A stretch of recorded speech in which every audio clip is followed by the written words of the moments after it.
And the NPCs in this game can die, as I mentioned before, when we get to kill the guide eventually. So I'm going to chase this slime down. Now, slimes are useful and very annoying. They're very annoying because they're everywhere. They're very useful because you get gel from them. Gel is the second component, along with wood, for torches, which if you've ever played Minecraft, you know that being able to see what you're doing in the dark is very important. So we're going to go here and we're going to craft some torches, so we have a couple, which I'm going to craft 6 with my gel. And I'll put the torches up in the corners here, so when it does become nighttime, we'll be able to see what's going on. Now, eventually I think what I'm going to do is I'm going to use this to start building a mine shaft, but before I do, I'm going to go out here and explore a little bit more to see what's around. Spend the next few hours of daylight just getting a feel for our starting area. I'm going to kill this slime. Now up here in the corner, you start with only 100 life. As you explore, you'll be able to collect more crystal hearts to get more life, and also to get more mana. And we'll talk about mana when nightfall occurs. Now I'm going to break these pots here and get some loot out of them. So you can see there's all these little natural caverns and things around. There's some rock here on the ground I can pick up. Oh, also some cobwebs. Cobwebs are important because you can use them to do things like make beds. And like in Minecraft, beds in this game represent mobile spawn points. So wherever you sleep in a bed, that's where you'll spawn when you die. Or if you have the item that lets you teleport to your home, you can use that to teleport to your bed. Now notice it's getting dusk, so the nighttime is going to be coming soon. Let's see if I have enough to craft a bed yet. I do not. So we're going to have to find some more. May take a little bit. So our first priority, now that we have gotten a home set up, is to do a couple of things. We need to get some armor first of all. And to get armor, we're going to need some kind of metal to make it out of.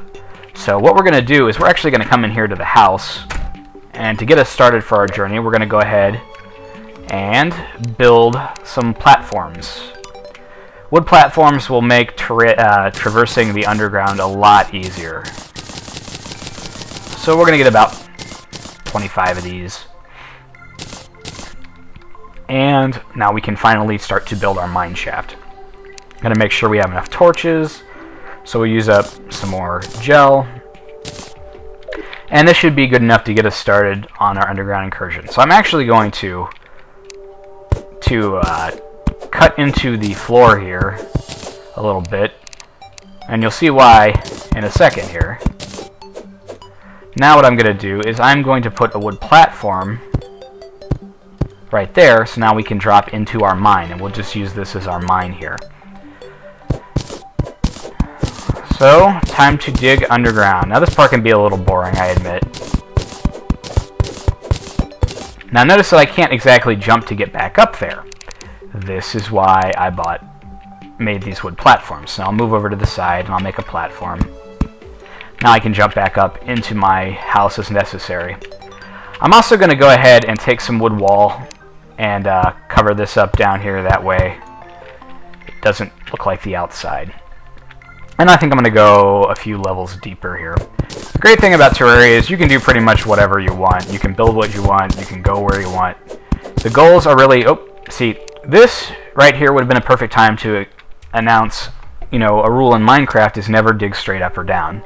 The reason being, if you dig straight up or down, very likely you'll get yourself into a situation where you get killed. Now, as you can see here, I made that mistake, and luckily the fall was not too far into this natural cavern here. So what we'll do is we'll put a torch up here, and we're going to continue exploring. It's really important that you put torches out so you can find your way back.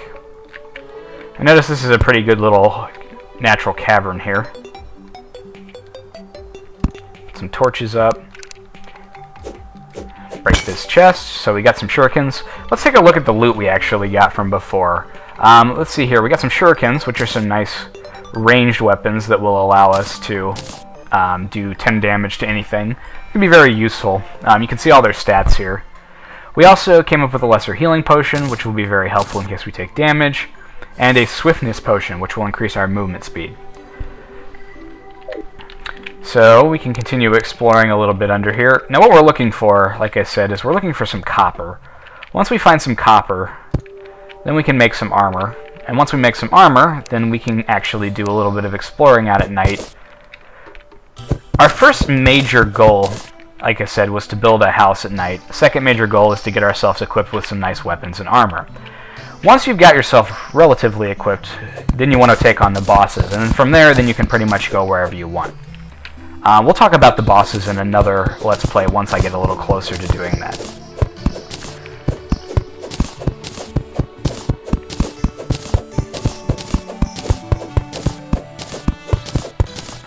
Alright, so we're a little closer here.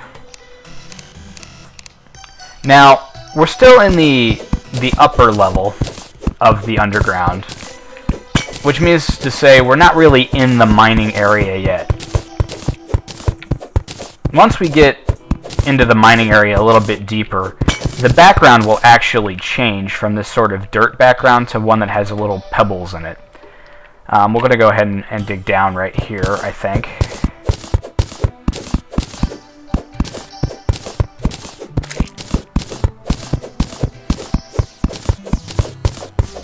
Now you might hear that laser sound in the background, and that laser sound is actually shooting stars that are falling to Earth, which actually we're going to go outside and see if we can't collect. Notice that there are some zombies chasing the guide. The guide is probably going to die, which is fine by me. I'm going to equip our sword.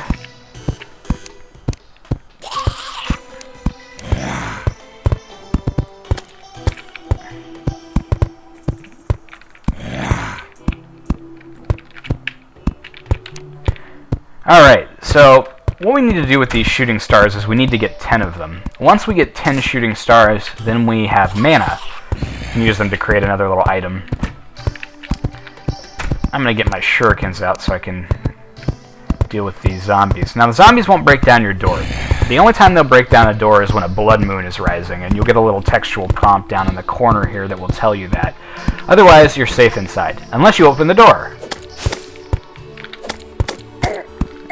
So you can see, starter weapons are not very effective against zombies. Alright, so we've killed the zombies in our house. There's a little demon eye flying around. And we also got some loot. We got a guardian shackle that will give me 3 defense. So we're going to go ahead and equip this as a defensive item. Let's go outside.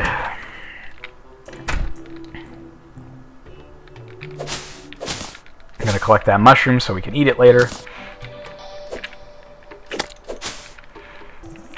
Alright, I'm going to make this a little easier for the guide to actually figure out how to get into the house, because otherwise he's just going to wander around.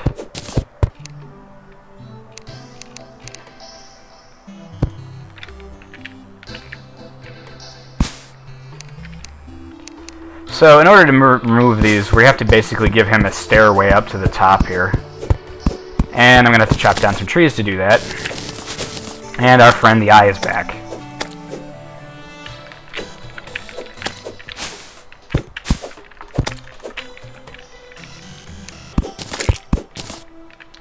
As we have a zombie coming. And our illustrious guide has finally figured out how to get up here. Now the NPCs are kind of dumb.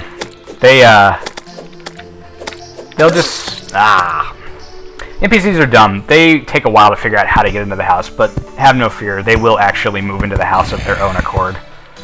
So now that I'm dead, I'm going to respawn at our spawn location. And this is basically how the first part of the game works. You spend some time building a house, you spend some time fighting some monsters, and you spend some time mining. Now, I'm going to go ahead and play this out a little bit off of the camera, and in episode 2 I will show you how exactly things have progressed. So, until next time, my friends, this is Mantis with the Let's Play Terraria, signing off.